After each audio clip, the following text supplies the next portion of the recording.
So question எப்படி கேட்டுக்கிறாங்க பாருங்க.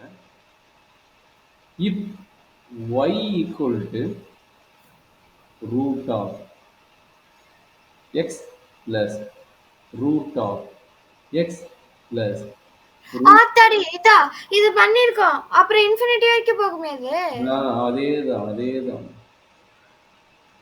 அப்ப என்ன பண்ணலாம்?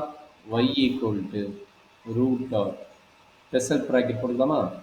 x plus இது ஸ்பெஷல் ப்ராக்கெட். ஸ்பெஷல் ப்ராக்கெட் ஏன் போடுறோம் அது சொல்லிடலாம். x plus root of x plus அப்படியே என்ன ஆகிடும்? Dot dot dot dot infinity வரைக்கும் போகும். கரெக்டுங்களா? Yes sir. அப்புறம் என்னாச்சு?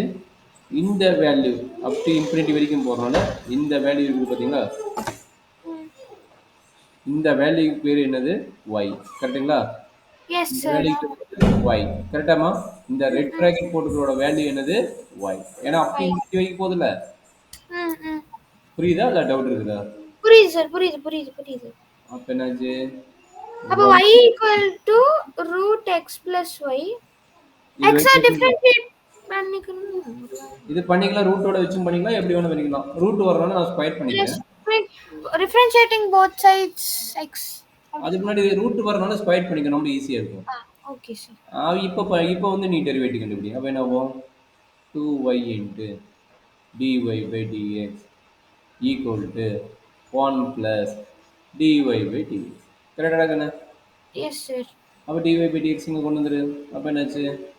2y 1/2y. அவ்வளவுதான் முடிச்சு. Minus 2y by dy equal to 1. நீ சொன்னது கரெக்ட் தான். அப்ப dy by dx வெளியே எடுத்துட்டு என்ன கிடைக்கும்? 1/2y minus 1 minus 2, சரி கரெக்டா 2y minus 1. 1 sir 1 by divided by வரும் சார். ஓகே, ஃபர்ஸ்ட் இது எழுதிக்க, அப்புறம் டிவைட் பை போட்டுக்கலாம். அப்ப dy by dx equal to 1 by 2y minus 1. இது நம்மளுடைய ரிசல்ட். என்ன டவுட் இருக்குதாமா? No sir. Very good. இந்த மாதிரி டைப் ஆஃப் ப்ராப்ளம் கேட்கலாம். இது ஜேஇ